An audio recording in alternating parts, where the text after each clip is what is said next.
Muchas gracias. Tengo algunas preguntas muy interesantes. De hecho, las preguntas son más interesantes que las respuestas, eso estoy muy segura. Hay dos que están muy relacionadas, que tienen que ver con el esquema actual de presupuesto por resultados.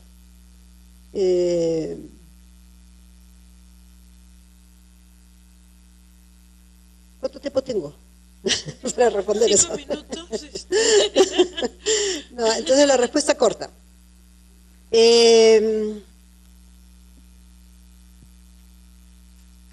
Creo que en general podríamos estar de acuerdo en la idea de avanzar hacia una gestión por resultados.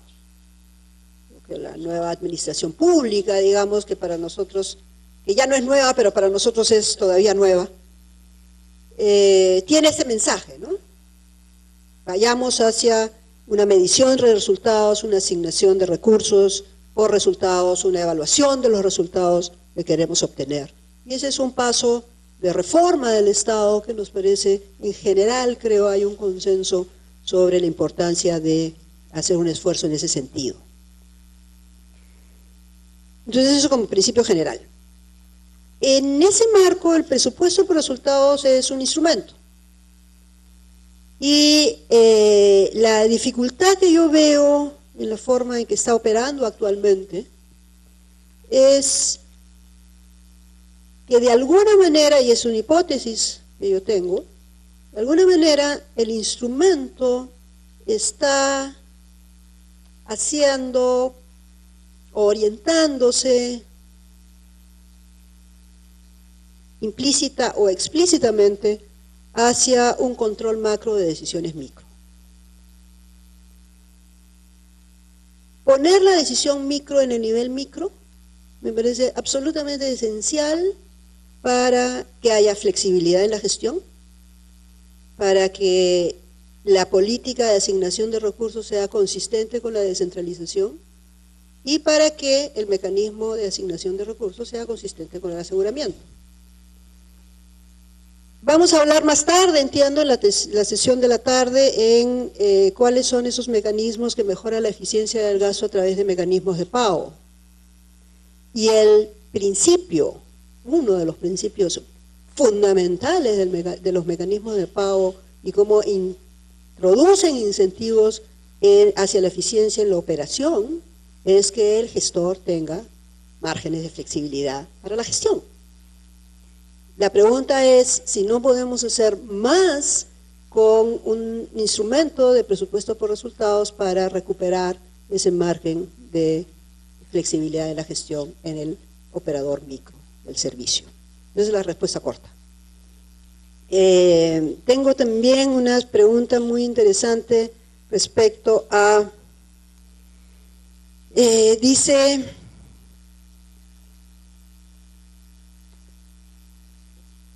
¿no sería mejor plantear una política conjunta para los sectores sociales, hacer sinergias con prioridades para, entiendo yo, una negociación social del espacio fiscal? En otras palabras, no solamente pensar en el espacio fiscal para salud, el espacio fiscal para educación y así sucesivamente, sino un planteamiento multisectorial en lo social. Efectivamente, una de las limitaciones que creo que tenemos como país es que no tenemos todavía, y esa es una reforma pendiente, todavía una visión integral de la política social en el Perú. La intersectorialidad es una idea no realizada. Estamos lejos de operacionalizar la multisectorialidad. Es una tarea que tenemos pendiente en lo institucional, que tenemos pendiente en términos de mecanismos de coordinación y que tenemos pendiente en términos de formulación de política. En este periodo gubernamental ha habido pasos, digamos, que han tratado de apuntar hacia una mayor articulación de los programas, como ha sido la estrategia Crecer, pero creo que hay bastante camino por recorrer. Sería ideal, efectivamente, tener una política social que pudiera no solamente demostrar la efectividad de salud para el crecimiento y los círculos virtuosos, sino en general las sinergias entre las políticas sociales, que era lo que Soledad Barría ha planteado con tanta claridad. Efectivamente, eso es lo deseable, ese es un camino a construir. Finalmente tengo una pregunta que tiene que ver con la posibilidad y mecanismos de mejorar la eficiencia del gasto público. Algunas mencionan ineficiencias de 30 y 40%, como una, digamos, no sé si una alternativa, pero al menos como una medida complementaria a elevar el volumen de recursos. Yo tengo una hipótesis que no obvia la importancia de mirar la eficiencia por algo somos economistas, digamos, entonces no podemos abjurar del principio de la búsqueda de eficiencia, pero sin cuestionar eso yo tengo una hipótesis. Tengo la hipótesis que debajo de cierto umbral de financiamiento, es decir, en un déficit agudo de financiamiento, no se puede ser eficiente. La eficiencia cuesta plata. Tomo el caso del CIS, si me permiten. Para que el CIS sea eficiente, necesita tener buenos sistemas de información. Personas adecuadas para hacer los controles. Y una serie de otras fortalezas institucionales, todas esas cosas cuestan plata. Para ser eficientes, así como para tener calidad, necesitamos hacer las inversiones que esa eficiencia requiere como capacidad institucional. Entonces, sí, efectivamente, preocupémonos por la eficiencia, pero en mi hipótesis, primero tenemos que gastar para ser eficientes, tenemos que montar nuestros sistemas de información, tenemos que desarrollar nuestras capacidades y eso va a requerir, creo yo, de una suerte de programa o programas de fortalecimiento y de reforma institucional en el Estado que va a tener que ser financiado. El ir por la vía de lo poco que tengamos, lo poco que tenemos, que ha quedado demostrado que es altamente deficitario, primero veamos cómo administramos esa escasez y tratemos de cerrar la brecha mejorando los recursos, me parecería como hipótesis el camino equivocado. Gracias. Rubén Suárez. Hay una pregunta que creo que viene para mí que se refiere a cuál es su opinión acerca de la alianza público-privada como mecanismo de financiamiento. Y quería hacer una aclaración porque tuve varias conversaciones del intermedio. Cuando hablamos de financiamiento público, hablamos de la cantidad de recursos que tienen que ser movilizados para financiar lo que es un sistema de cobertura universal. O sea, es cuánto y cómo se movilizan esos recursos. El siguiente punto es cómo se administran esos recursos. No necesariamente estos recursos tienen que ser administrados por instituciones públicas. Hay varios países que tienen alianzas públicos-privadas para lo que es el manejo de los fondos y la prestación de los servicios. Son dos cosas distintas. Una cosa es el financiamiento, otra cosa es la administración de los fondos y otra cosa es la prestación de servicios.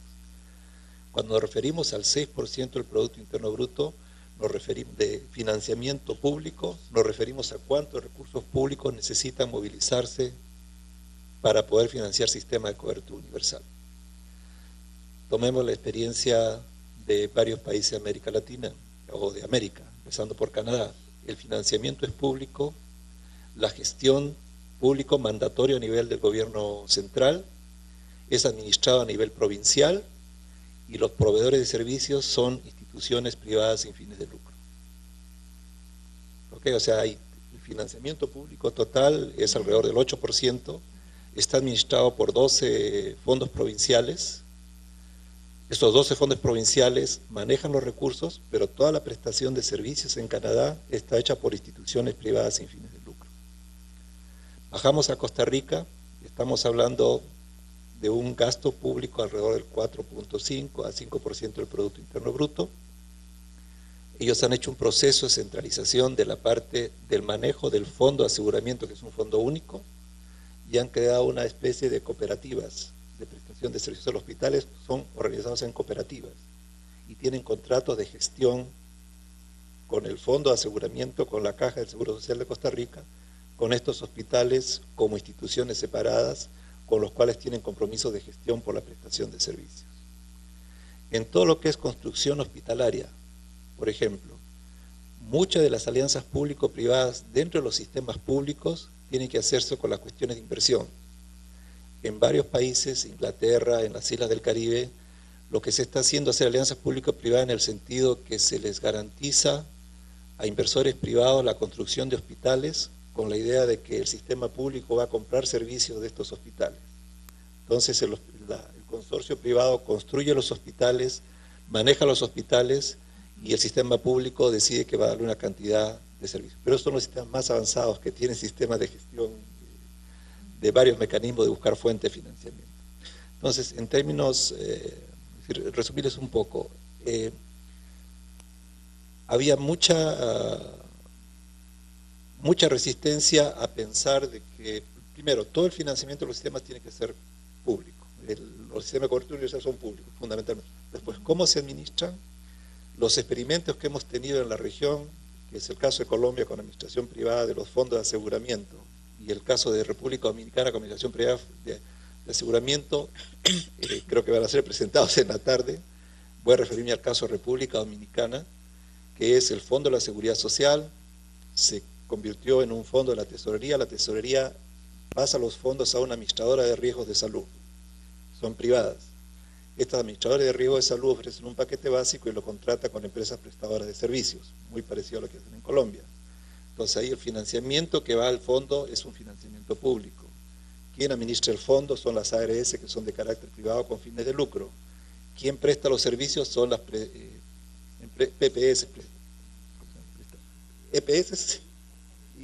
empresas prestadoras de servicios de salud, no, PSS, prestadoras de servicios de salud en República Dominicana, y son privadas. Entonces hay varias mezclas de combinar la parte público-privada. Lo que sí es casi cierto es que todo el sistema de cobertura universal, la parte privada, todos tienen manejo privado de hospitales o tienen algún tipo de prestadores privados, pero estos privados son sin fines de lucro. Y es una diferencia fundamental en los sistemas de salud. No tenemos experiencias de países desarrollados con cobertura universal, con la excepción de unos pocos hospitales en Francia, me parece, y no me acuerdo que el otro es Alemania, en los cuales existen proveedores privados con fines de lucro como parte complementaria a lo que es el sistema público de salud. Entonces, hay alianzas público-privadas, pero se dan dentro del marco de lo que es un sistema público para hacer gestión hospitalaria, para hacer inversiones, pero no como un mecanismo de financiamiento del sistema.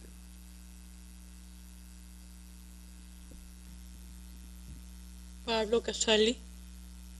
Sí, la pregunta es: el piso de protección social se planteó en vista de la crisis financiera para evitar impacto en los pobres y vulnerables. ¿De qué manera y cómo se desarrolla este piso en el aseguramiento universal en salud?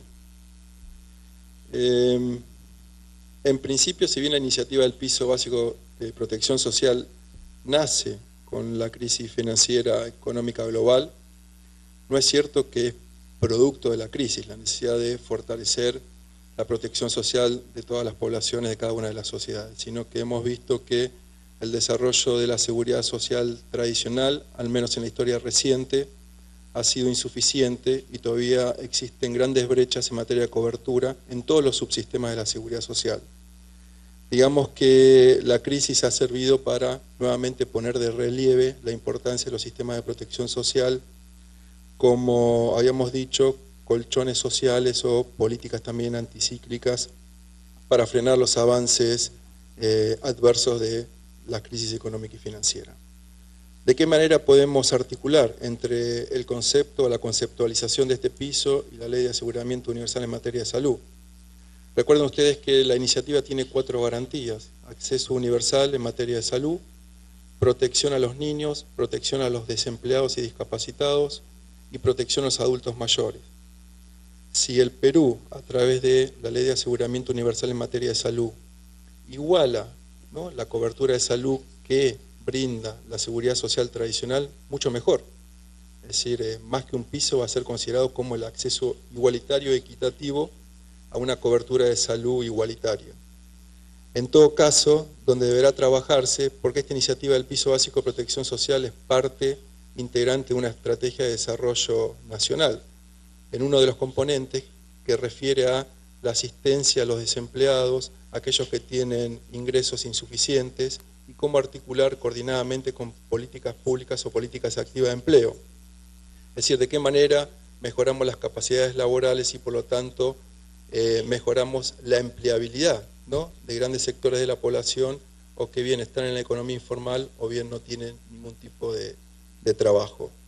Es decir que la iniciativa del piso creo que es parte de una estrategia de desarrollo nacional donde el acceso universal a la salud es una de las garantías de acceso efectivo, pero como dije antes, es decir, cuanto más aumentemos la contributividad de los sistemas, va a ser menos necesario la expansión, ¿no?, del aseguramiento universal, porque Perú lo que no está haciendo es reemplazar el seguro social por un sistema universal al estilo de Brasil, por ejemplo. Es decir, en otros países se está discutiendo si se elimina el seguro social y se pasa directamente a este tipo de sistemas universales financiados por impuestos. No es el caso de Perú, sino que van a coexistir ambos sistemas.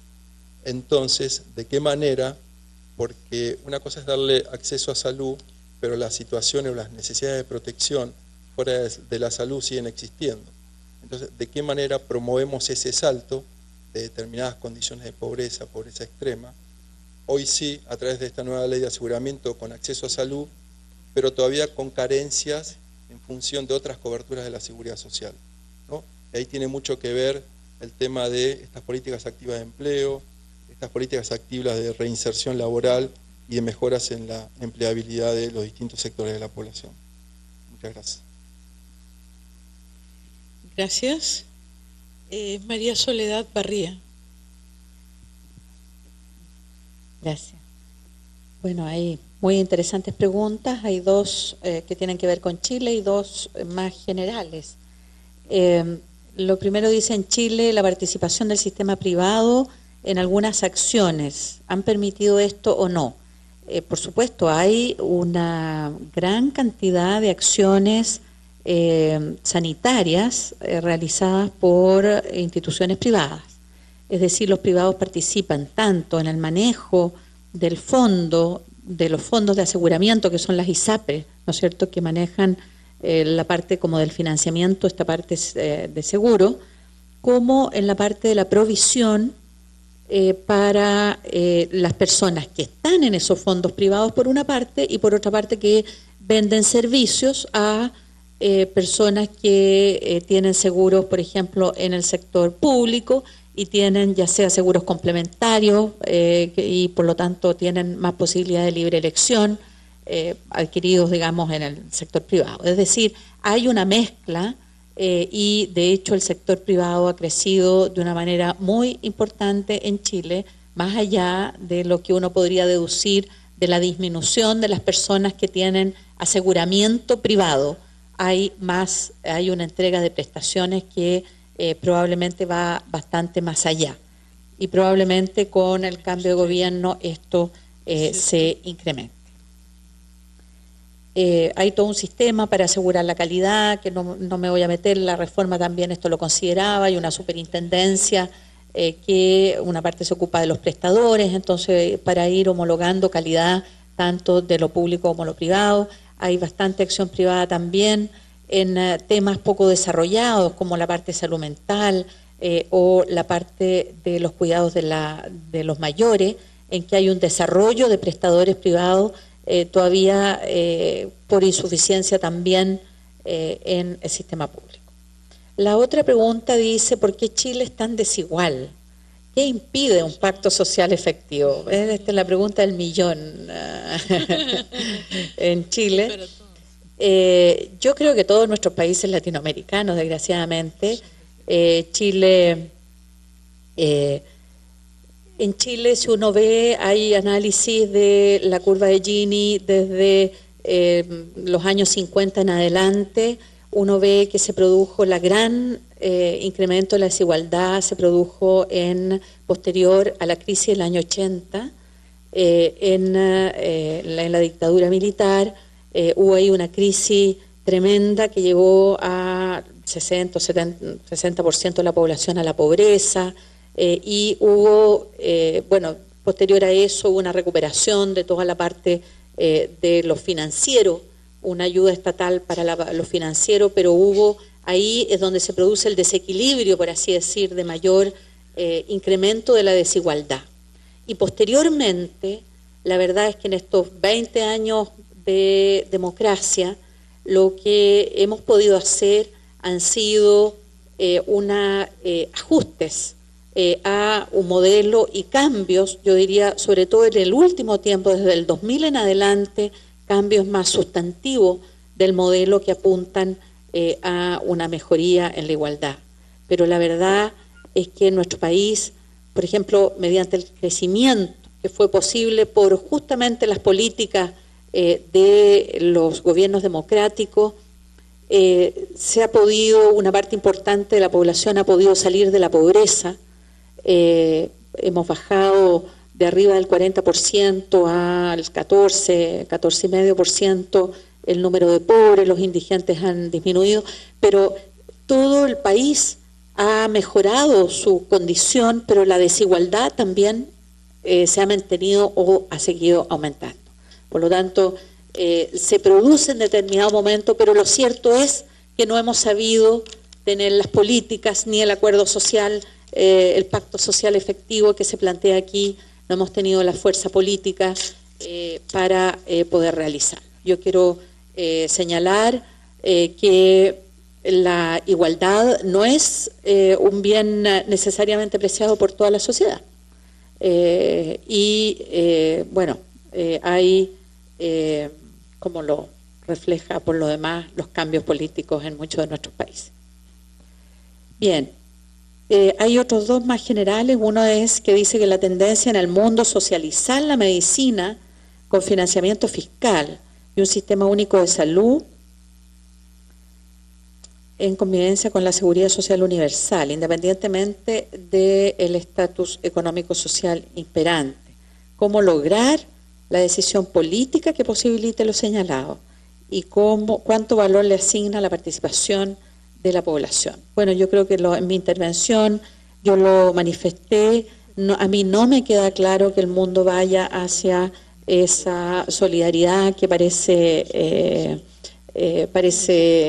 surgir del primer párrafo de la consulta, de que necesariamente se vaya a un financiamiento fiscal y a un sistema único de salud. Yo creo que eso es muy interesante, lo que ha estado pasando en Latinoamérica, y creo que en eso podemos avanzar. No sé si en todas partes del mundo está pasando lo mismo. Yo creo que es un impulso que debemos aprovechar en Latinoamérica para incrementar los derechos de nuestras personas, pero yo creo que la participación social es relevante.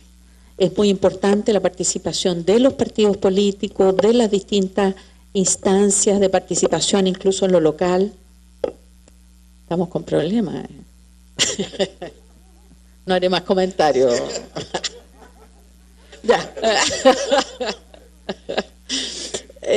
Bueno, yo creo que la participación social es relevante para viabilizar los cambios tal como quise presentarlo en la presentación.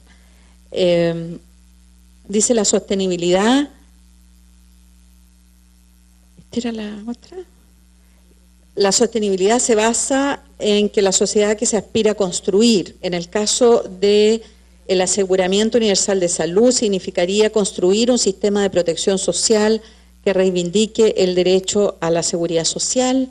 La verdad que este es un tema muy peruano, yo no me atrevo a hacerlo. Yo creo que ustedes, como he estado viendo en los acuerdos, tienen las instancias y la capacidad para construir esos acuerdos que posibiliten la inclusión de tanto de nuestra población que queda fuera de los derechos más básicos como son los derechos a la salud, por lo menos en nuestro país. Muchas gracias.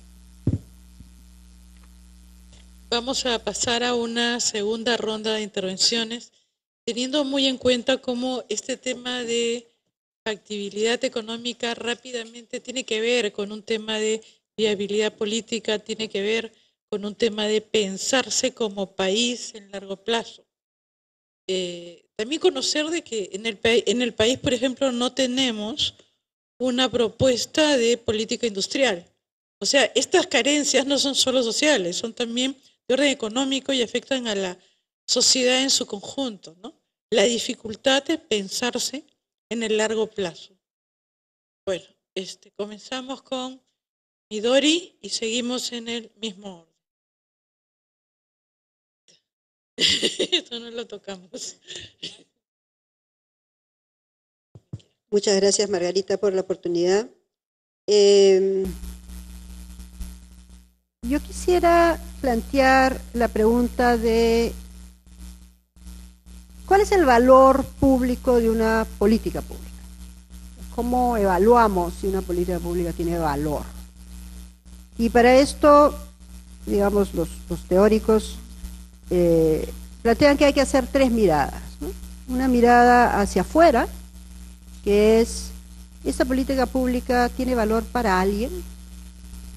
¿La sociedad la considera relevante? ¿Está solucionando una necesidad, un interés, un problema relevante para la sociedad en su conjunto o para grupos importantes en la sociedad? Ese es un primer elemento de valor. En el sector, esa pregunta la damos casi por respondida automáticamente. Ayer nos han recordado en el panel de la tarde que no es tan autoevidente, entonces algún esfuerzo creo que hay que hacer en términos de explicar por qué la reforma que se está planteando en el Perú tiene valor público desde esa perspectiva. Una segunda mirada es la mirada hacia arriba. Hay una voluntad política para tomar ese problema y resolverlo, ese problema que creemos que tiene importancia para la sociedad. Hay un respaldo político que movilice los recursos para implementar esa política pública. Creo que estamos ahí. Ese es un poco el mapa donde estamos ahora con esa reforma. La expresión de voluntad política, cómo la traducimos en una movilización real de los recursos que requiere. En ese sentido, digamos, la presentación de esta mañana que tuve la oportunidad de compartir con ustedes busca poner una ruta muy concreta para hacer efectivamente, dar el paso a concretar los recursos, aunque sea en una perspectiva de corto y mediano plazo, que nos abra una perspectiva mayor hacia adelante. Y después hay una tercera mirada, que es la mirada hacia adentro, la capacidad real que tenemos de implementar la política, siendo un tema importante para alguien, teniendo el respaldo político que trae los recursos. La tercera gran pregunta es, ¿cómo están nuestras capacidades?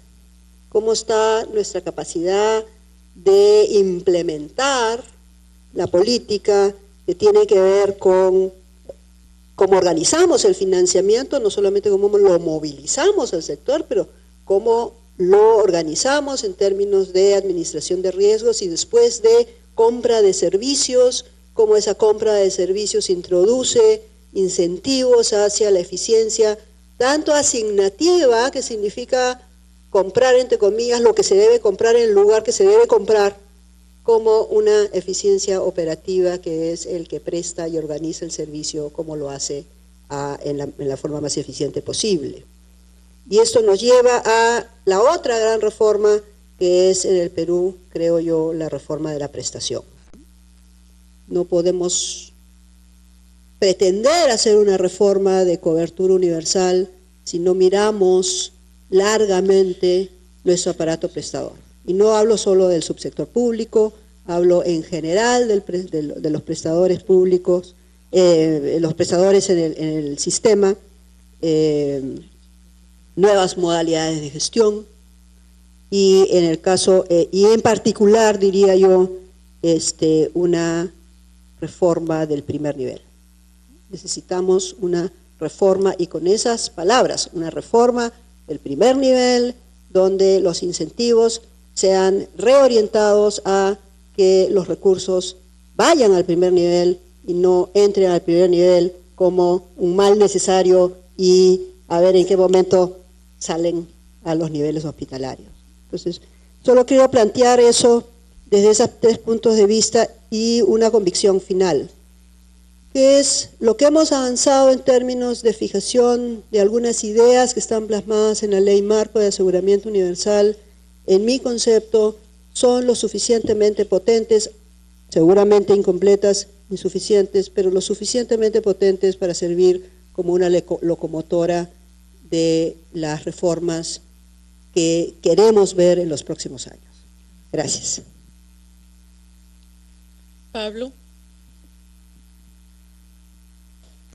El ministro el primer día en la conferencia nos informaba, datos del 2009, que solamente el 21% de la población tenía acceso a salud a través del seguro social tradicional. Es decir, mientras buscamos espacio fiscal, mientras tratamos de seguir desarrollando la ley de aseguramiento universal, de qué manera también al mismo tiempo fortalecemos las estructuras de los seguros sociales tradicionales. En seguros que no solamente promueven el acceso a salud, sino también que dan cobertura frente a otras contingencias, por ejemplo, vejez, invalidez y muerte. Digo que también debemos discutir el marco del acceso a salud como una estrategia más integral de protección social, ¿no? Es decir, los niveles superiores de seguridad social en Perú o en cualquier lugar del mundo cuestan dinero, ¿no? Es decir, aquellos que le va muy bien en términos de cobertura de seguridad social